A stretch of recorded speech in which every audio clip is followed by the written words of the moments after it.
CK ജാനുവിന്റെ ഒരു ആ role ചെയ്ത് സ്ക്രീനിൽ ഒരു നടിയുണ്ട്. ആ നടിയുടെ പെർഫോമൻസ് ആണ് എനിക്ക് ഭയങ്കര ഇഷ്ടപ്പെട്ടത്. ടോവിനൊക്കെ ഓക്കെ, പക്ഷെ ടോവിനോയുടെ കരിയറിലെ കുറെ കാലത്തിന് ശേഷം നല്ലൊരു മൂവിയാണ്.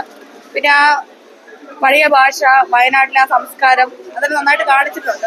ഒറിജിനൽ സംഭവം നമുക്ക് ഓർമ്മ വരും. ഞാൻ ഭയങ്കര ഇമോഷണലാണ്, എനിക്ക് കരച്ചിലടക്കാൻ പറ്റുന്നില്ലായിരുന്നു. തിയേറ്റർ വാച്ചാണ്, മസ്റ്റായിട്ട് തിയേറ്റർ വാച്ചാണ്. നമ്മുടെ നാട്ടിൽ ഇതേപോലെ തമിഴ്നാട്ടിലെ പോലെ പൊളിറ്റിക്കൽ ആയിട്ടുള്ള മൂവീസ് ഉണ്ടായി വരുന്നു. തമിഴ്നാട്ടിൽ ഇതുപോലെ വെട്ടന്മാരും പാരജിത്തൊക്കെ ഉണ്ടല്ലോ, അതേപോലെ നമ്മുടെ നാട്ടിലും അങ്ങനെ ഒരു അനുരാഗ് മനോഹർ ഉണ്ടായി വരുന്നത് എനിക്ക് സന്തോഷവും. പോലീസിന്റെ ഒരു വേഷം ചെയ്യാനായിട്ട് ഞാൻ കുറെ നാളെ കൊണ്ട് ആഗ്രഹിച്ചിരിക്കുകയായിരുന്നു. അപ്പൊ ഇപ്പോഴേ ഈ ഒരു സിനിമയ്ക്ക് വേണ്ടി ഡോൺ ഒരു അവസരം തന്നു, അങ്ങനെ വന്നു എല്ലാവരും കാണാൻ വേണ്ടി വന്നു. നല്ല പടം കേട്ടാ, അടിപൊളി പടം, കുറ്റം പറയാനായിട്ടൊന്നുമില്ല. ഡീഗ്രേഡിങ്, പിന്നെ പാട്ട് ഇപ്പൊ അതിലൊരു പാട്ട് ട്രെൻഡിങ് ആണ് ഭയങ്കരമായിട്ട്. ടോണ തോമസ് അതിന് നായികയായിട്ടുള്ള ഒരു പാട്ട് ഭയങ്കര ട്രെൻഡിങ്. അപ്പൊ റീൽസിൽ മൊത്തം അതാണുള്ളത്. ഞെരുപ്പ് ഒരു രക്ഷയില്ല, അടിപൊളി പടം. ടോവിന കരയിപ്പിച്ചോളാന്നില്ലേ. സുരാജേട്ടനെ എടുത്ത് പറയണം, സുരാജേട്ടനൊക്കെ അടിപൊളിയാണ്, സൂപ്പറാണ്. സുരാജേട്ടനും ടോവിനൊക്കെ നല്ല കോമ്പിനേഷൻ ആയിരുന്നു, സൂപ്പറായിരുന്നു, ഒരു രക്ഷയില്ല. എനിക്ക് നല്ല പടം ഇഷ്ടപ്പെട്ടു. കൊള്ളാല്ലേ? എല്ലാരും ചോദിക്കും താടി വെച്ച പോലീസുകാരനാണ്. എനിക്ക് ശബരിമലയിലെ ഡ്യൂട്ടിയായിരുന്നു, ഞാൻ തോർത്തെടുത്തില്ല, എന്റെ വണ്ടിയിലിരിക്കുന്നു. ഞാൻ ശബരിമല ഡ്യൂട്ടി കഴിഞ്ഞിട്ട് ഞാൻ ഇപ്പൊ വന്നേ ഉള്ളു. മാറിയല്ലേ അങ്ങോട്ട് നീങ്ങുന്നതിനൊക്കെ സംസാരിക്കാം. പൊളിച്ചിട്ടുണ്ട്.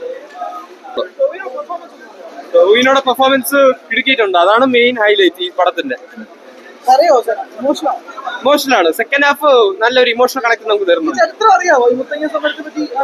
ഇല്ല, ഞാൻ അറിഞ്ഞില്ല, ഇത് റിയൽ ലൈഫ് ഇൻസിഡന്റ് ആണെന്ന് എനിക്ക് അറിഞ്ഞില്ല. ഇപ്പോഴാണ് അറിഞ്ഞത്, ഗൂഗിളിൽ നോക്കിയപ്പോഴാണ് ഞാൻ അറിഞ്ഞത് റിയൽ ലൈഫ് ആണെന്ന്. ഇറ്റ്സ് എ വെരി ഇൻസിഡന്റ്, വളരെ സെൻസിറ്റീവ് ആയിട്ട് ഒരു ഇവന്റ് ആണ്. വേണ്ടിയിട്ട് നമുക്ക് സങ്കടം തോന്നുന്നുണ്ട്. ആ മികച്ച സിനിമകളിൽ അദ്ദേഹത്തിന്റെ മികച്ച വർക്ക് വരുമ്പോഴത്തേക്ക് പിന്നെ പ്രത്യേകിച്ചൊന്നും പറയാനില്ല. അതുപോലെ തന്നെ ക്യാമറ വർക്ക്, വയനാടിന്റെ ആ ഒരു സൗന്ദര്യം ഒരൊപ്പിയെടുക്കാൻ അവർ പരമാവധി ശ്രമിച്ചിട്ടുണ്ട്. ഈ സിനിമയുടെ തുടക്കത്തിൽ സുരാജ് വെഞ്ഞാറമൂട് തന്നെ പറയുന്നുണ്ട്, വയനാട് എന്ന് പറയുമ്പോഴത്തേക്കും അത് മനോഹരമായ സ്ഥലമാണ്, എല്ലാ മനുഷ്യരുടെ ജീവിതത്തിൽ ഒരിക്കലെങ്കിലും വിസിറ്റ് ചെയ്യേണ്ട ഒരു സ്ഥലമാണ് എന്നും കൂടെ പറഞ്ഞു പോകുന്നുണ്ട്. അങ്ങനെ എല്ലാം കൊണ്ടും ഒരു നല്ലൊരു സിനിമ അനുഭവമാണ് എനിക്ക് കിട്ടിയത്. കൂടെ ഒരു ഇമോഷണലി ടച്ചിങ് ആയിട്ടുള്ള ഒരു കഥയും. വർഗീസ് പീറ്റർ അടിപൊളിയായിരുന്നു. ആണല്ലോ, ഇത് വർഗീസ് അല്ല, ഇത് ഷാനു ബ്രോയാണ്, മാംഗോ ചില്ലി ബ്രോയാണ്. അപർണ രാജല്ലേ? അപർണ രാജ കളിയാകല്ലേ? പടം ഇഷ്ടപ്പെട്ടു കേട്ടാ. അല്ല, ശ്രീരാജ് പടത്തിലുണ്ടായിരുന്നല്ലേ? ശ്രീരാജ് പടത്തിലുണ്ടായിരുന്നു, സത്യം. പടത്തിലുണ്ടായിരുന്നു, പുള്ളി പടത്തിലുണ്ടായിരുന്നു. നല്ലൊരു വേഷമുണ്ടായിരുന്നു. ആ SP ആയിരുന്നു അല്ലേ? SP ആയിരുന്നു. ഞാനാണ് കണ്ടത്, ഞാനാണ് പറഞ്ഞത് ശ്രീരാജ് നീ പടത്തിലുണ്ടായിരുന്നു പറഞ്ഞത്. ഉണ്ടായിരുന്ന കേട്ടോ, നമ്മളെ സുഹൃത്ത് പടത്തില് വന്നതില് ഭയങ്കര സന്തോഷം കേട്ടാ. ഇനി ഒരുപാട് പടങ്ങൾ കിട്ടട്ടെ നിനക്ക്. അടിപൊളി പടം കേട്ടാ, ഒരു രക്ഷയില്ല. വർഗീസ് പീറ്ററാണ് കൂടുതൽ കളിക്കാനും നിൽക്കരുത്. മാറിയല്ല അങ്ങോട്ട്, നമ്മള് ഇന്നാവും.